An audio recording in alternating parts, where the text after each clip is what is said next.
Olá, galerinha. Estamos aí de volta, não é isso mesmo? Há quanto tempo? Bom, meus colegas, nessa semana nós iremos trabalhar a dilatação térmica. Dilatação térmica dos corpos. Os corpos, ao serem aquecidos, eles sofrem uma variação em suas dimensões, que pode ocorrer no comprimento, na área ou no volume. Essa variação em suas dimensões, ela é muito fácil da gente exemplificar. Por exemplo, os fios dos portes. Tem momento que você percebe eles assim um pouco folgados. Fica até assim um pouco folgados, né? No outro momento, eles estão bem esticados. Então isso aí ocorre devido à dilatação térmica. Quando está em alta temperatura, eles ficam folgados. E quando está em temperatura mais baixa, eles ficam bem esticados. Outro exemplo que eu posso também dar a vocês é nos trilhos do trem. Entre um trilho e outro, existe um pequeno espaço, um espaçozinho. Aquele espaço não é para economizar ferro, né? Na realidade é para quando esse trilho for aquecido, ele se dilata e aquele espaço faz com que ele não se danifique. Então, isso aí são alguns exemplos de dilatação térmica. Mas nós iremos ver mais precisamente a dilatação linear. Dilatação linear é aquela que ocorre somente no comprimento. Imaginemos uma barra, nós temos uma barra, pode ser uma barra de ferro, de temperatura inicial TI, ela vai ter um comprimento inicial LI. Essa barra ela é aquecida, chegando a uma temperatura final TF, e ela vai ter um comprimento final LF. Essa parte aqui ampliada, que ela aumentou, ΔL, que é exatamente a dilatação dessa barra. Para a gente calcular essa dilatação, nós temos a seguinte fórmula. ΔL, que é essa variação no comprimento, é igual a LI, que é o comprimento inicial da barra, vezes o alfa. O alfa é o coeficiente de dilatação linear da barra, vezes ΔT. ΔT, variação da temperatura. Então, essa dilatação ela depende do comprimento inicial, depende do coeficiente de dilatação, né, do corpo e da variação de temperatura que ela sofre. Ok?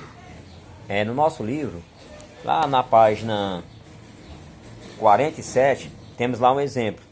Página 47 temos um exemplo, né, que eu vou aqui resumir, para ser bem breve, né? Vai ser construída uma ponte sobre um rio. Essa ponte tem um comprimento inicial de 100 metros. Nessa região, é costume, né, a temperatura varia até uns 30 graus Celsius. E essa ponte vai ser feita de concreto ou de aço. Os engenheiros estão pensando em qual material será feito.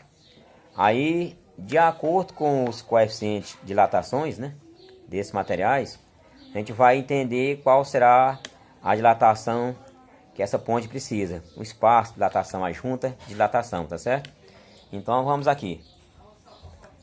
Olha, se ela foi feita de concreto, você vê no livro lá que o concreto, seu coeficiente de dilatação linear é 1,2 vezes 10 a menos 5 graus Celsius negativo.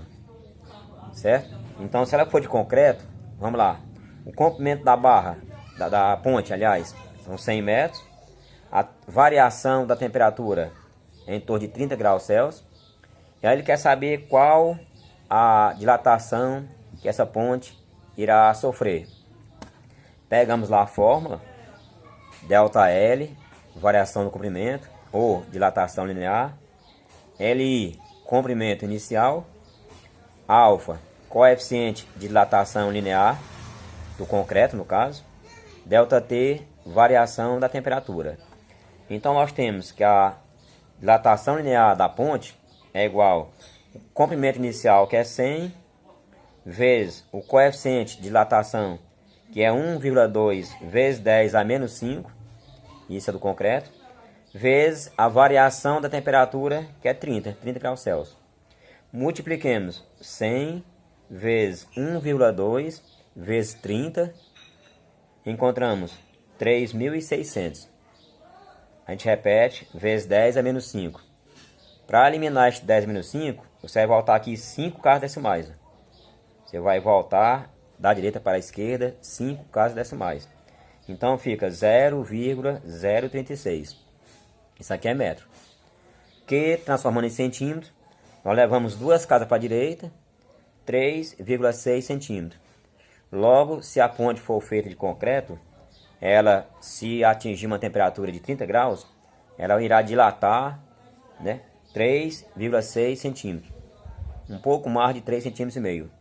Se ela for feita de aço, vamos ver agora de aço, né?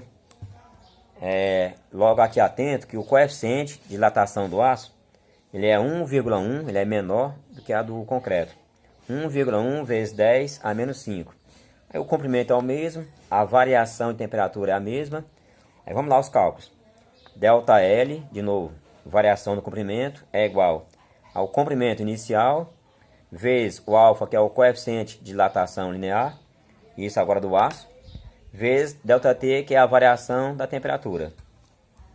Então, o comprimento inicial é 100, o coeficiente de dilatação linear do aço é 1,1 vezes 10 a menos 5, e vezes a variação da temperatura, que é 30.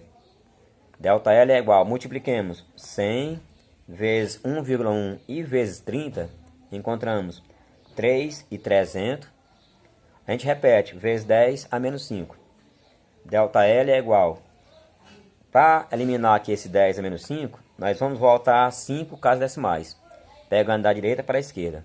Voltando 5 casas, nós temos 1, 2, 3, 4. Colocamos um 0 para completar, 5. Então fica 0,033 metros. Transformando em centímetros, levamos novamente 2 casas para a direita, fica 3,3 centímetros.